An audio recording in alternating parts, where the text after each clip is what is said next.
2024 সালের উচ্চ মাধ্যমিক পরীক্ষার্থীরা যদি নিজেদের নাম্বারে সন্তুষ্ট না থাকো, সেই ক্ষেত্রে তোমার সামনে ছিল পিপিআর অর্থাৎ রিভিউ এবং পিপিএস অর্থাৎ স্ক্রুটিনি করার সুযোগ, যার মাধ্যমে তুমি তোমার নাম্বার বাড়িয়ে নিতে পারবে। তার পাশাপাশি আরটিআই করার মাধ্যমে নিজের খাতার জেরক্স নিজে হাতে নিয়ে দেখেও কিন্তু নাম্বার বাড়ানোর সুযোগ থাকছে। আজকে এই আরটিআই, পিপিআর, পিপিএস কিভাবে করবে সেই সম্পর্কে আলোচনা করছি না, কারণ এই সম্পর্কে বিস্তারিত তথ্য আমি আগেই আলোচনা করে দিয়েছি। আজকে আলোচনা করতে চলেছি তোমরা যে প্রশ্ন দুটি বারবার জিজ্ঞেস করছিলে যে আরটিআই এই পদ্ধতি কবে থেকে শুরু হচ্ছে, এর লাস্ট ডেট কবে। তার পাশাপাশি তোমরা অনেকেই জানতে চাইছো আমি পিপিআর এবং পিপিএস এর জন্য এখনই আবেদন করে ফেলেছি, আমি কি এই মুহূর্তে আরটিআই করতে পারবো না পারবো না। আজকে থাকছে এই সম্পর্কে বিস্তারিত আলোচনা। তার জন্য অবশ্যই ভিডিওটি তোমাদের শেষ অবধি দেখতে হবে এবং চ্যানেলটিতে যদি নতুন হয়ে থাকো অবশ্যই চ্যানেলটি সাবস্ক্রাইব করে নিতে কিন্তু একদম ভুলো না। দেখো, প্রথমেই বলে দিই আরটিআই এটি হচ্ছে একটি সম্পূর্ণ আইনি পদ্ধতি। আরটিআই করার মাধ্যমে তুমি তোমার খাতার জেরক্স হাতে নিয়ে দেখতে পারবে এবং হাতে নিয়ে দেখার পর সেই খাতাটি তুমি তোমার স্কুলের শিক্ষক মহাশয়দের গিয়ে অবশ্যই দেখাবে। তারা যদি বলে থাকে হ্যাঁ তোমাকে নাম্বার দেওয়ার জায়গা ছিল কিন্তু তুমি নাম্বার পাওনি, সেই ক্ষেত্রে আর একবার পর্ষদ অফিসে গিয়ে তুমি আবেদন করলেই নতুন শিক্ষক মহাশয়দের দ্বারা খাতাটি আবার প্রথম থেকে শেষ পর্যন্ত কিন্তু ফুটিয়ে ফুটিয়ে দেখা হবে। সেই ক্ষেত্রে নাম্বার বাড়ার অনেকখানি সুযোগ থাকছে।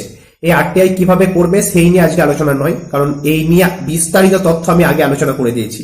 তোমরা যে বিষয়টি বারবার জানতে চাইছো আরটিআই প্রক্রিয়া কবে থেকে শুরু হচ্ছে এবং এর লাস্ট ডেট কবে। দেখো, আরটিআই প্রক্রিয়া ইতিমধ্যেই শুরু হয়ে গিয়েছে। তার কারণ যেদিন তোমরা হাতের রেজাল্ট পাও সেদিন থেকেই আরটিআই করার প্রক্রিয়া কিন্তু চালু থাকে। হাতে রেজাল্ট পাওয়ার পর 6 মাস পর্যন্ত সময় থাকবে আরটিআই করার। বারবার এই কথাটি মাথার মধ্যে রাখবে, 6 মাস পর্যন্ত কিন্তু সময় আছে আরটিআই করে নিজের খাতার জেরক্স হাতে নিয়ে দেখার। তার মানে তোমরা ধরে নিতেই পারো অক্টোবর মাস পর্যন্ত তোমরা আরটিআই কিন্তু করতে পারবে। ক্লিয়ার হয়েছে? এবার তোমরা জিজ্ঞেস করে থাকো বারবার যে পিপিআর এবং পিপিএস এর জন্য তো আমি আবেদন করে ফেলেছি, আমি কি এখনই আরটিআই এর জন্য আবেদন করতে পারবো না পারবো না। দেখো, তুমি যে সাবজেক্টগুলিতে এই মুহূর্তে পিপিআর এবং পিপিএস এর জন্য আবেদন করেছো সেই সাবজেক্টগুলিতে তুমি এখনই আরটিআই করতে পারবে না। তোমাকে অপেক্ষা করতে হবে পিপিআর এবং পিপিএস এর রেজাল্ট বের হওয়া পর্যন্ত। পিপিআর এবং পিপিএস এর রেজাল্ট 1 মাসের মধ্যেই বের হয়ে যাবে। যারা তৎকালে আবেদন করেছো তাদের তো 7 দিনের মধ্যে রেজাল্ট বের হয়ে যাচ্ছে।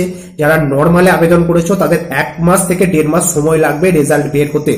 1 থেকে 1.5 মাস সময় লাগুক কোনো অসুবিধা নেই, কারণ 1 থেকে 1.5 মাসের মধ্যে রেজাল্ট বের হয়ে গেল। তারপরেও তুমি যদি সন্তুষ্ট না থাকো তখন তুমি আরটিআই করো, কারণ আরটিআই করার জন্য তো অগাধ সময়, 6 মাস, প্রায় অক্টোবর মাস পর্যন্ত আরটিআই করতে পারবে।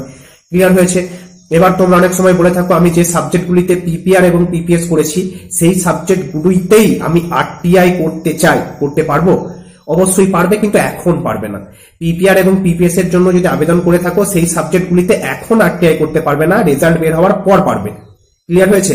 আর যেই সাবজেক্টগুলিতে এখনই তুমি পিপিআর এবং পিপিএস এর জন্য আবেদন করোনি সেই সাবজেক্টগুলির জন্য এই মুহূর্তেই তুমি আরটিআই করতে পারো, কোনো সমস্যা নেই। আশা করি বিষয়টি বুঝতে পেরেছো। এরপরও তোমাদের মনে যদি কোনো রকম সংশয় থেকে থাকে বা জিজ্ঞাসা থেকে থাকে কমেন্ট করে জানাবে।